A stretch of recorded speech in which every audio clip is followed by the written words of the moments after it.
let me tell you something. The greatest battles you will ever fight will not be with people. They will be within yourself. You can spend your life pointing at who hurt you, who offended you, who walked away, who lied, who didn't treat you right. The truth is, you don't get to decide what other people do. You don't get to decide how they think, how they act, how they respond. You only get to decide what you allow to rule your own spirit. And if you want to never be angry or bothered by anyone, you have to first win the war inside. The reason some of us stay angry so often is because we keep giving away the keys to our emotions. Every time someone says something that makes you explode, you've just given them the steering wheel to your peace. Every time you let their mood shift your mood, you've handed over the remote control to your joy. Why would you let somebody else, who may not even like you, control your day? Why would you let a person who has no investment in your destiny determine the climate of your soul? The first step to never being bothered is to decide, I am the landlord of my peace. No tenant called bitterness or anger is allowed to live here. You cannot stop people from throwing stones, but you can choose whether you carry them in your heart. Some of us are weighed down not by what people did, by the fact that we kept it, we replayed it, we rehearsed it, we nurtured the offense until it became part of us. And now we wonder why we're always agitated, always on edge, always ready to snap. It's because we have not guarded the gates of our inner world. Let me remind you, your mind, your spirit, your emotions are sacred territory. Stop leaving the door open for every careless word to walk in and set up camp. If you want to master yourself, you must recognize that anger is not power. Losing your temper is not strength. Anybody can throw a fit. Anybody can lash out. True power is being still when everything in you wants to react. True strength is smiling when someone expected you to curse. Power is when you could clap back, but you choose silence because your destiny is too important to be derailed by distraction. The strongest person in the room is not the one who yells the loudest, but the one who doesn't let anything steal their calm. People will try you. Life will test you. Somebody will say the wrong thing at the wrong time, and the enemy will whisper, respond, defend yourself, let them know who you are. But the real you is not proven by how you clap back. It's proven by how you stay grounded. Let them talk. Let them misjudge. Let them underestimate you. Don't waste your energy trying to control the uncontrollable. The world is full of noise, but you must learn how to hear it without absorbing it, how to notice it without becoming it. And hear me, anger will knock on your door, but you don't have to let it live in your house. Irritation will come. You can choose to escort it right back out. You don't win by denying that you feel it. You win by deciding that it will not define your response.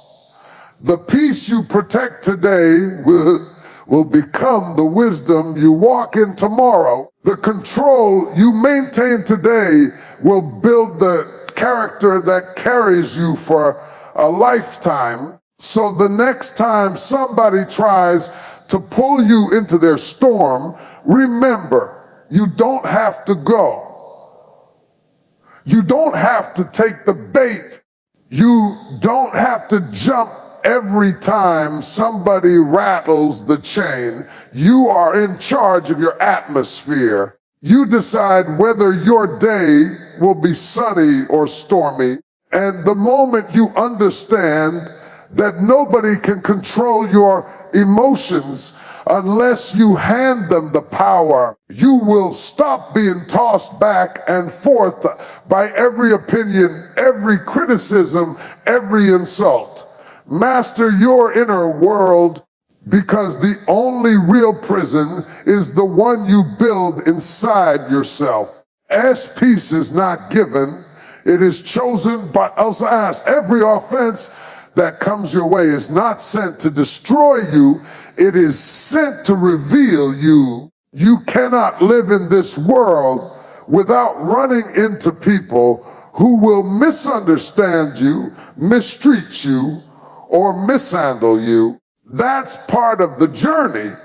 But the problem is not the offense itself. The problem is how we interpret it. Too many of us treat offense like a wound that has to be avenged, when in reality, offense is often a test in disguise. It's a test to see whether you will stay anchored in who you are, or whether you will let someone else pull you out of character. Think about it. When someone offends you, it exposes more about them than it does about you. Their words reflect their brokenness. Their actions reflect their insecurities. Their behavior reflects their upbringing, their experiences, and their unresolved issues. Yet, instead of seeing it for what it is, we take it personally. We absorb it as truth. We start carrying the weight of what was never ours to hold. That is why so many people walk around bitter and bruised, not because life beat them up, but because they kept every offense as if it belonged to them. But what if you changed how you saw offense?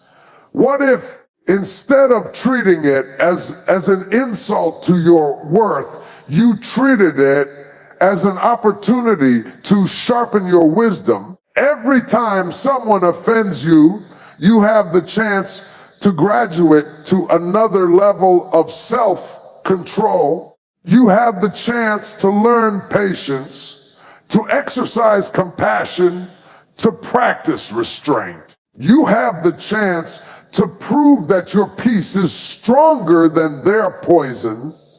See, when you redefine offense, you take back your power. Offense no longer dictates your mood, your day, or your destiny. It becomes the very thing that refines your character. Let's be real, people will talk about you. People will betray you.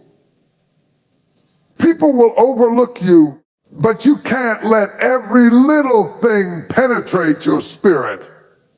If you did, you'd never get anything done. You'd spend all your energy fighting battles that don't matter.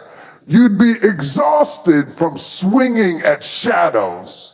The truth is, most of what offends us is not even worth a reaction. And when you stop reacting to every offense, you start living above it. Offense loses its power when you refuse to give it a stage. Now hear me, I am not saying you won't feel the sting. Offense hurts. Words cut. Actions can bruise. But you don't have to let the bruise turn into a scar on your soul. You can choose to see offense as a mirror, not a dagger. a mirror that shows you where you are strong and where you still need to grow. If offense still gets the best of you every time, that's not a sign that people are too mean. It's a sign that there's still some maturing to do inside. And that's okay, because every test is a chance to grow. Don't you know that the higher you go, the more offense you'll encounter, the greater your calling, the greater the criticism, the brighter your light, the more it will expose the shadows around you. That's why you can't afford to let offense throw you off. You've got too much purpose to waste it on proving points. Let people talk. Let them doubt you. Let them roll their eyes and whisper your name in corners. Your destiny is not tied to their approval. When you see offense as a test, you'll stop chasing validation and start guarding elevation. It's time to stop being surprised when offense comes. Stop asking, why did they say that about me? Stop saying, how could they treat me like that? Expect it. Offense is inevitable, but being offended is optional. You don't get to control the offense, but you do get to control the outcome. And if you're wise, you'll use every offense as training. You'll use it as a lesson in discernment, in patience, in forgiveness. And you'll come out stronger, wiser, and freer than you were before. The enemy wants to distract you with offense, so you'll miss your assignment. He wants you tangled up in petty battles so you don't have the strength for the real war. But when you learn how to look at offense differently, you turn his strategy upside down. What was supposed to trip you ends up training you. What was meant to break you ends up building you. What was designed to knock you off course ends up pushing you further into destiny. So the next time someone offends you, pause before you react. Ask yourself, is this a test or is this a threat? 9 times out of 10, it's a test. And when you pass the test, you prove to yourself and to the world that you are unshakable, unmovable, and unstoppable. Offense is not the end. It is the exam that proves you're ready for the next level. One of the greatest gifts you can give yourself is the ability to step back and shift your perspective before you react.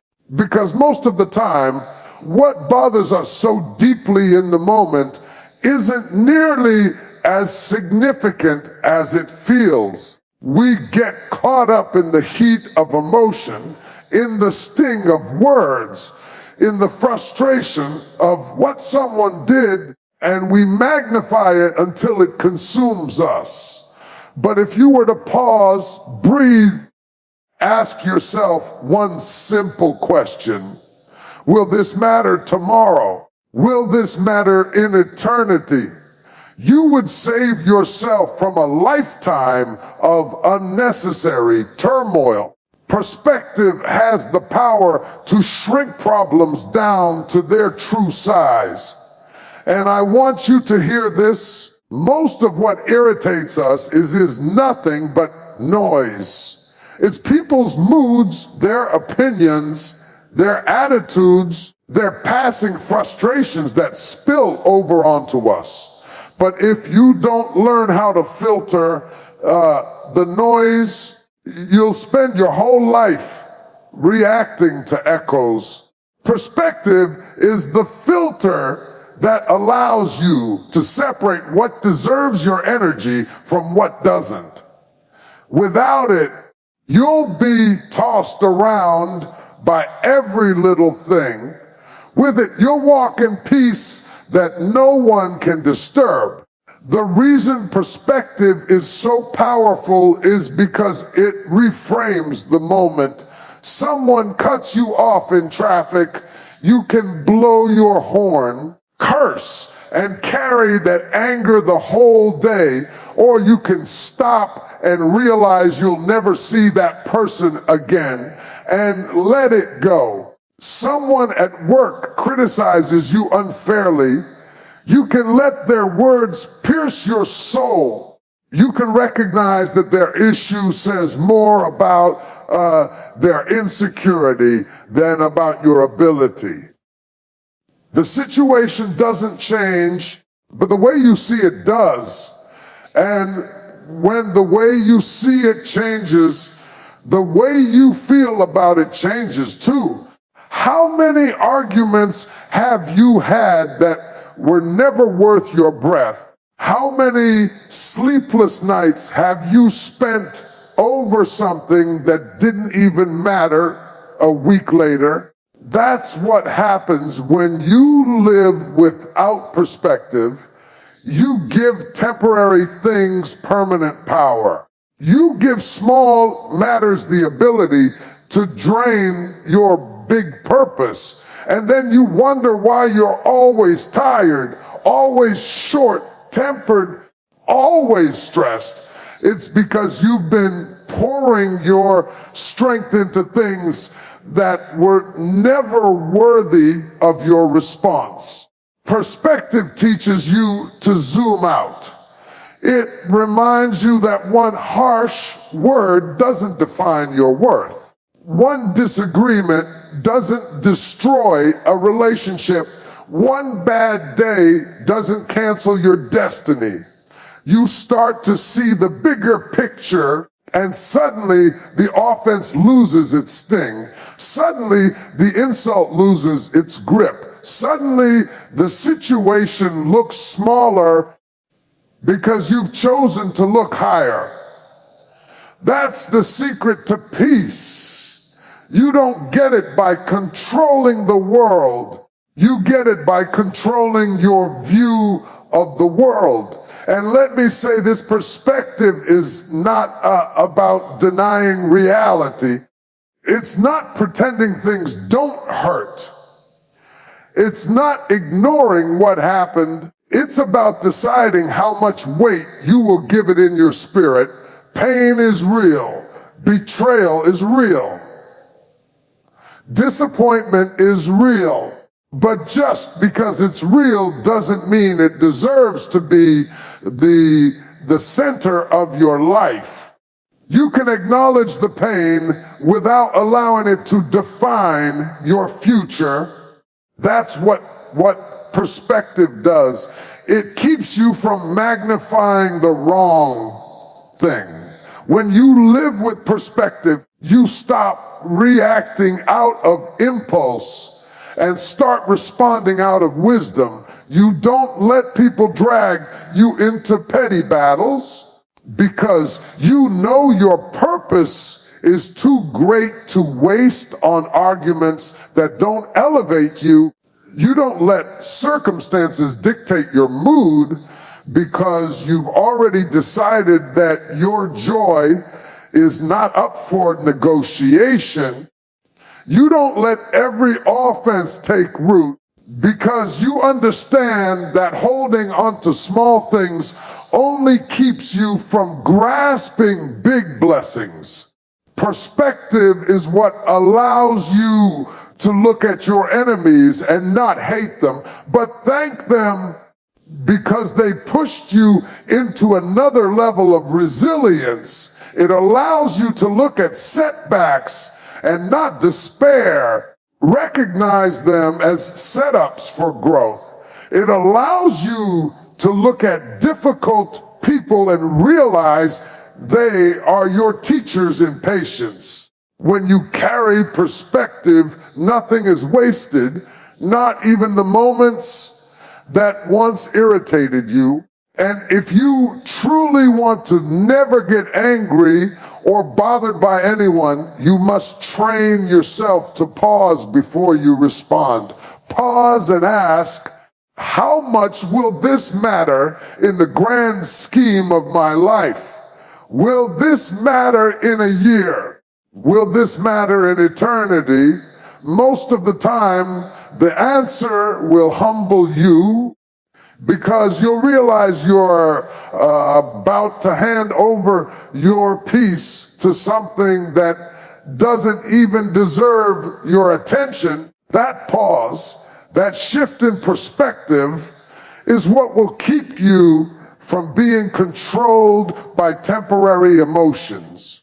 So the next time someone tries to get under your skin, don't let them shrink your world down to the size of their offense. Lift your eyes, see the bigger picture, keep your focus on what truly matters.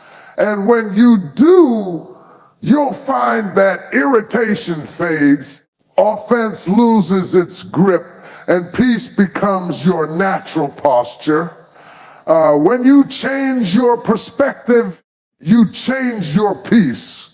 When you know why you're here, when you understand your assignment, you stop wasting time on distractions. Because the truth is, people who don't know their purpose are the easiest ones to irritate. They get pulled into every argument, bothered by every opinion, thrown off course by every slight. But when you are anchored in something bigger than yourself, when you have a vision for where you're going, you don't have the luxury of being easily offended. Purpose gives you focus, and focus keeps you from being moved by foolishness. Think about it. You've never seen a surgeon stop in the middle of an operation to argue with somebody about what they said on social media. You've never seen a pilot leave the cockpit because a passenger didn't like the way they spoke. Why? Because their assignment is too critical to pause for nonsense. They know that lives are depending on them staying centered. And that's how you must treat your own calling. Your peace, your destiny, your future are depending on you staying anchored. You can't afford to let every distraction pull you away from the greater work that's in front of you. When you are rooted in peace, when your foundation is firm, storms may come, but they cannot move you. People may rise against you, but they cannot shake you. You may feel the wind, you may hear the noise, but you remain steady because you know what you're anchored in. That's why you have to guard your heart. That's why you have to protect your spirit. Because if you don't protect it, this world will drain it. There will always be somebody trying to get a reaction out of you. There will always be somebody who doesn't understand you, who doubts you, who criticizes you. If you keep stopping to fight every battle, you'll never finish the race. You must decide, is my peace worth more than this argument? Is my joy worth more than this petty fight?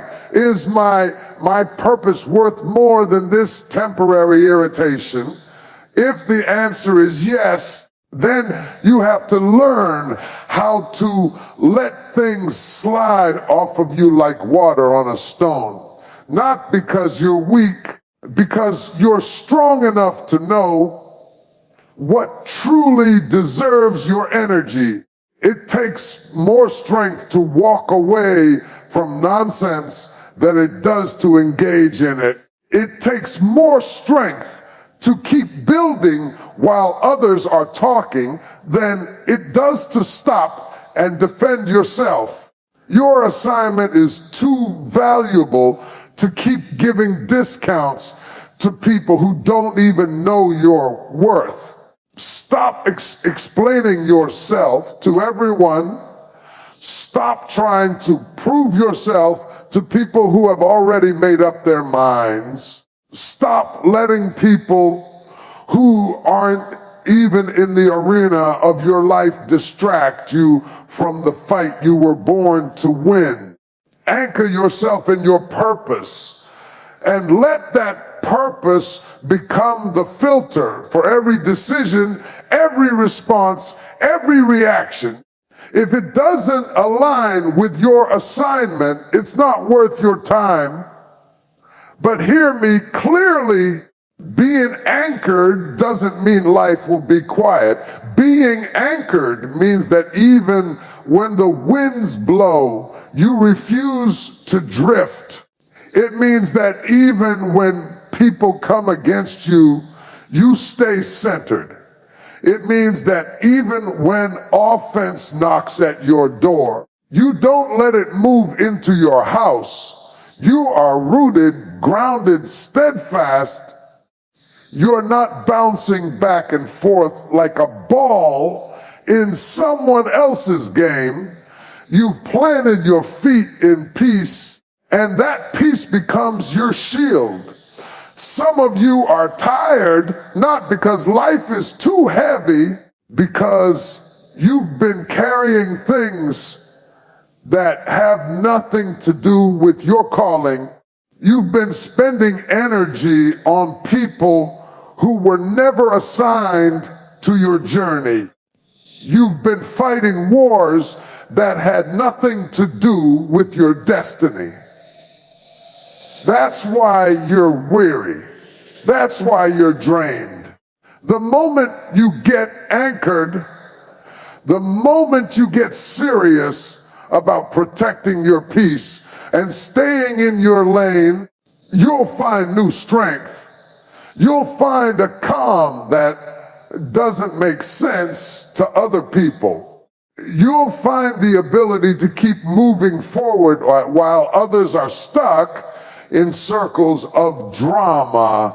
And let me tell you this, gratitude is one of the strongest anchors you can have.